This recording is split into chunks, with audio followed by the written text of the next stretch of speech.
Hello and welcome to the Entrepreneurial Edge. I'm Chris Bishop.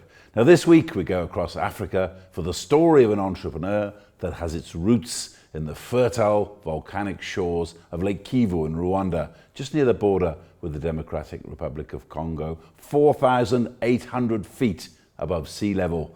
Now I've been to Lake Kivu and it's one of the most beautiful spots on earth. Now this is where entrepreneur Kevin Mbundu grows his coffee. They call it Red Bourbon Arabica coffee. The man himself calls it the freshest coffee in the world. My colleague Fiona Matoni spoke to Kevin Mbundu in Kigali. Kevin, how was your childhood? Where did you grow up? Where did you go to school? How many siblings do you have? Thank you for taking your time as well to interview me. Like you said, my name is Kevin. I grew up in Rwanda. Initially, I was born in Kenya and moved back here in '95. Studied all throughout Green Hills until grade 6, where I moved to the US to attend boarding school in Georgia. And then after that, I went to Tampa, Florida to do my bachelor's degree in management and finance.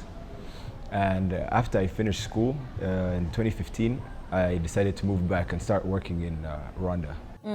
So when you decided to move back, did you have like this clear picture of what you wanted to do, which sector you wanted to be in? I didn't initially. When I first came back, I just knew I had to be back home because I'd been in the States for about 10 years. And my dad, being in the business sector, I knew I was going to do something entrepreneurial, something involving business. And so that's the first thing that brought me back here. So now we're here. Kivu Noir is a coffee brand under Cafe Roi. Could you tell us more about it? When did the idea of having Kivu Noir come about? Yeah, so the concept of Kivu Noir was to create a brand that resonates throughout globally. That's not just intended for a local market, but for international consumption. And in 2017, we came up with the idea to kind of create this brand that could be shipped worldwide at a competitive price, but also something that could highlight the coffee, the farmers, and basically Rwanda in a whole. So in 2017, we came up with the idea. 2018, we materialized it. Created our packaging, created our online websites, kind of met partners that could help us expand in different nations, whether it be shipping. And then 2018, end of the year, we shipped our first coffee to the US. 2019, we've opened up in Europe and South Africa.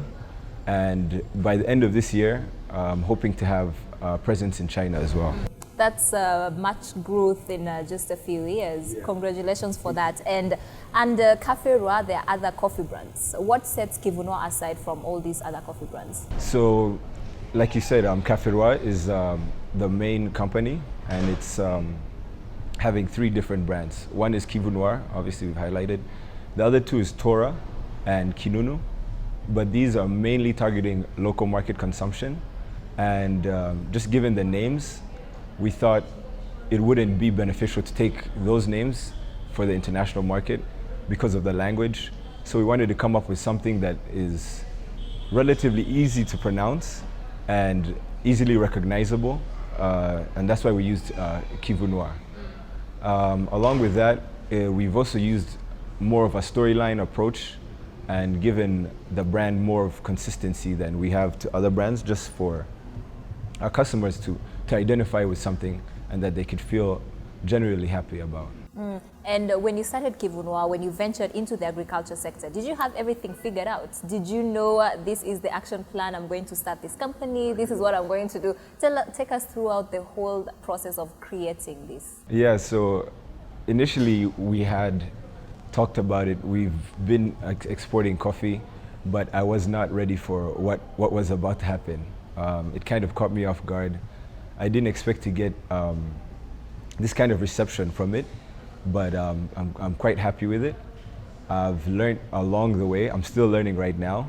So it's every day, I mean, even interacting with people on social media, you get to find out that really with social media and online presence, you can get people from across the world just looking to ask you questions, looking to try your coffee, something that I didn't think would happen in such a short time. And ever since you started to now 2019, you have ambitious plans to grow. What are some of the challenges? What are some of the things that caught you off guard when you dived into this sector? What did you know that now you know? And what are some of the things that you've managed to change around and customize? Firstly, I would think the packaging. We had to import our packaging, and we thought it would come a lot quicker than it did. And so we were a little bit delayed by that. So that was one of our main issues we had to get used to. Another one was public perception of it.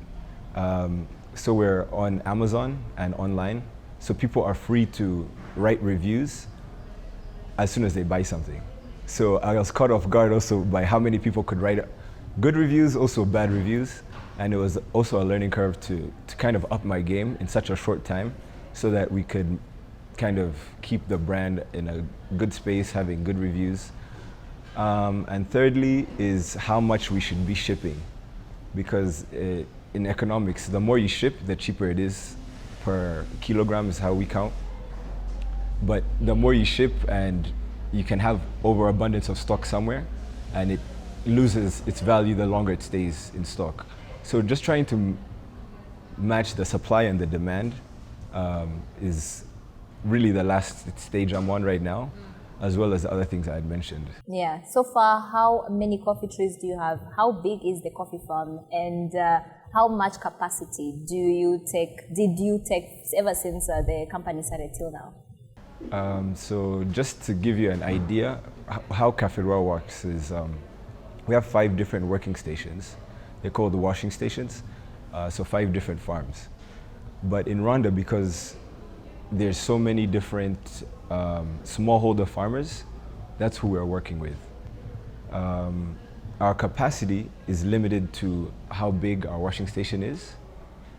And Café Noir has 5 farms in different regions, 2 in the northwest, which is Nkora and Chebumba, 1 in the north, which is Buliza. Kigeme and Shangi are in the southwest. So those are our main farms for processing the coffee, but we're mostly getting our coffee from surrounding farmers. So from smallholder farmers that would be bringing their cherries for us. And the main one for Kivu Noir is Nkora, which has a capacity of almost 500 tons a year. But diving into that, there's some that we're exporting green coffee, and then there's some we're doing roasted. So to give you an exact number, I wouldn't know, but I would say 80% is green coffee, 20% is roasted, and we're hoping to make the roasted the larger sale, because that's how we retain most of the value. Exporting for Rwanda, how much we can pay our farmers, and how much we can give back to the community. So this year, I would say we've done around 5 tons, which isn't really too big, but it's something we think we can expand on, and hopefully we can do around 15 to 20 tons next year, which is huge growth, but we think with the pace we've been doing at, we think we can reach those amounts. You've touched on the farmers that you're currently working with. How much of an impact has this had on the community around you? How many number of employees do you have currently? So for Café Noir, there's about 20 to 25 full-time employees, but then for the farmers, we have around 2,500 that we might be working with at any given time. From those, we have a school in Hora, which is right next to Kivu, that we help with either health insurance, schooling for their kids for free, and which has been something that Café Noir has been doing already, and we wanted to highlight that with Kivu Noir and let people know that when you do buy Kivu Noir, you're actually helping these farmers and these communities, and we think with more time, with more growth, we can do way more than what we've already done. Where is your biggest market currently? Our biggest market is the US, export-wise, but then we're trying to move into Europe and Asia, like I mentioned, but also locally, we're selling to different supermarkets. Kivu Noir is only accessible online for now, so we're hoping to partner with someone that could carry Kivu Noir. But the US is the biggest, just their numbers, 300 million people. I mean, it's That's a big yeah. So even a small amount of their population is pretty big for us. Yes, and when you look at the exporting process, how challenging is it, or how easy is it? Have you gone to get to understand how everything works, and have you gotten accustomed to the entire process of exporting? Yeah, I think this whole year has taught us exactly with whether it be FDA clearance, exporting documents that you need, which is relatively easy in Rwanda just because of how the government works. I think the only hard thing is that last mile delivery. When we partner with someone like Amazon or some of our partners that do the local fulfillment, it's a little bit difficult from what we had imagined, just because people will write to you immediately after and say, "Where's my coffee?" So we just have to think ahead, send enough stock so that when we do get orders, we can fulfill them within 24 hours, 48 hours. Yes. Approximately how long does it take to export a shipment, let's say to the US? So we give ourselves a week and a half. That's from the roasting from here, taking it to a clearance through NAIEB, shipping it through air freight, which would take around 3 to 5 days. Then we give ourselves another week for FDA clearances. Maybe you can get stop seizure just to make sure that it's coffee that you're sending. So we'll give ourselves a week and a half to 2 weeks for it to get there. And you already have vendors in the different markets. Okay, so now we've seen a new inland port was launched here in Rwanda, the DP World Port. And how do you expect in any way for these new inland ports to help with the ease of the processes? And in any way, will it impact the business? I think it will. Firstly, it's really good for importing things. So if I would say even our packaging, they have a facility where we can store things and declare them when we're going to use them. So we won't have to really spend so much money paying taxes and whatnot. And also, I've seen that it has really good logistic capability, something that Majigwa was lacking a little bit behind. So with this new infrastructure, it's going to be closer to the new airport that's being built. It's close to the prime economic zone where we do plan on moving. So I think it will give us a little bit more of a competitive advantage. Now, also to just jump into the innovation, we are in a digital era. There is a digital shift that has taken over the entire continent. What are some of the innovations that have maybe helped the coffee sector, helped in leapfrogging and being able to catch up with the rest of the world? Yeah, I think the internet before anything else, social media, the likes of Amazon, obviously. So in 10 years ago, we'd say, when my dad started roasting coffee for the first time, he would never have thought to ship it to someone called Dan Smith in Virginia, or someone called John Willington in England.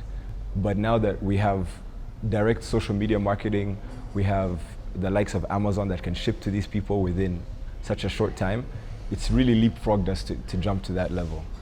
And I believe the likes of blockchain and stuff like this, I think Starbucks is trying to partner with NAIEB to start a program within Rwanda to link the farmers and the end consumer. So different things like that I think are really propelling us, and just being in Rwanda, the ease of doing business is what has really helped me get through those challenges. And also the climate change. We are in Africa, yes, we haven't yet seen the direct effect that climate change has on us, but it's still there. And it can affect the quality of the produce, it can affect the reliability and the regularity as well. Has it had any effects on the agriculture sector here in the country? Obviously, climate and agriculture go hand in hand. I haven't seen it yet, but that doesn't mean that it's not going to take effect, because with different climates, we will have reduced yield, maybe farmers won't earn as much just because there's not as enough supply. The end consumer as well could have a shortage of supply, and this could all affect everything. But not yet. Not yet. Do stay tuned. More on this fascinating entrepreneurial story from Rwanda straight after the break.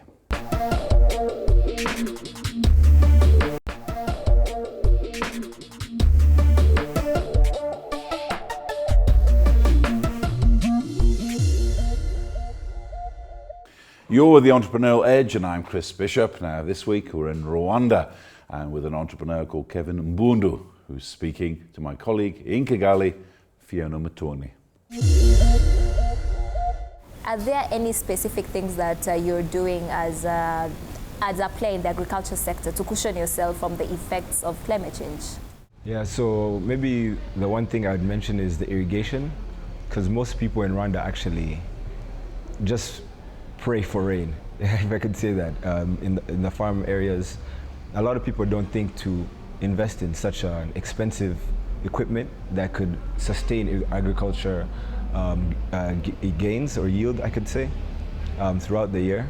So that would be the number one thing. I would hope that banks could see this as a means to help fight climate change and give incentives to farmers to invest in such equipment without having to put so much collateral behind it, but something that could sustain a population that 80% are reliant on agriculture. So I think irrigation would be the first thing. And if we could do that, I think we can make great gains. Yes, you've touched on the financial institutions, and I wanted to know how much capital was injected into Kivu Noir before it kicked off? I don't know if I could give out the exact amount, but I could say BRD Export Growth, which is a fund they have to help anyone that wants to export. So for like social media marketing, building our website, designing our branding, they were able to give us 50% funding. And that was really a great deal to help us cushion that initial investment. So I would encourage anyone that has an idea that they want to export something from Rwanda to go to BRD, and they could get that. And with the initial capital, initial funding that you got, when would you say you're planning to break even? How many years going forward? What are you targeting? So ideally, you'd think you'd break even the first year, which we haven't done yet, even though we're growing our customer base. So I would say, since we're still in the growth stage, I'd give myself 3 years to break even. Just with the new markets like England and Europe, South Africa, Asia, all of these need some type of capital injection, whether you're building a website, translating a page, shipping more coffee, all of this is investment. So I think after 2 to 3 years, I'll have cemented myself in the market and see returns coming back a lot faster. Yes. Now, 2019 is like the first full year where you're like physically, mentally invested in the coffee sector. This whole year, what are some of the things that you've seen? What are some of the growth that you've had to go through? What are some of the pains and the disappointments in this sector, let's say? I think in any business, when you're starting, you get really frustrated when things don't go your way. So a lot of things didn't go exactly how I wanted. So that was a bit frustrating, but also the good reception for people that are encouraging you to do what you're doing, to be an entrepreneur. I think that keeps me going because everyone seems to think I'm doing a great job, and it's really encouraging to keep pushing forward. And in relation to what you studied in the university and what you're currently doing, is this what you studied in the university? I didn't study agriculture.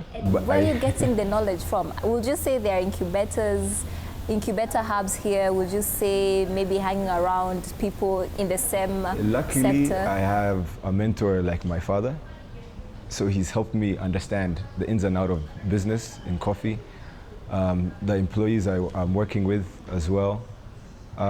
Even NAEB, National Agriculture Export Board, we have different seminars, different events that they sponsor people to go to, and you learn from more than just Rwandans. You even learn from the different international companies that you meet with abroad.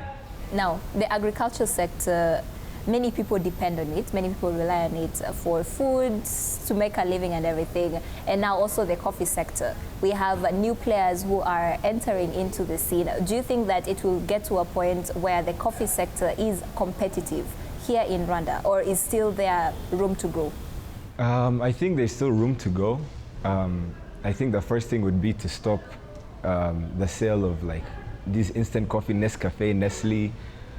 No offense to them, but it would help local companies boost their revenues, sell more, and also for Rwandans in general to see coffee as not a Muzungu drink or an international man's cup of tea, and to consume it like they do tea.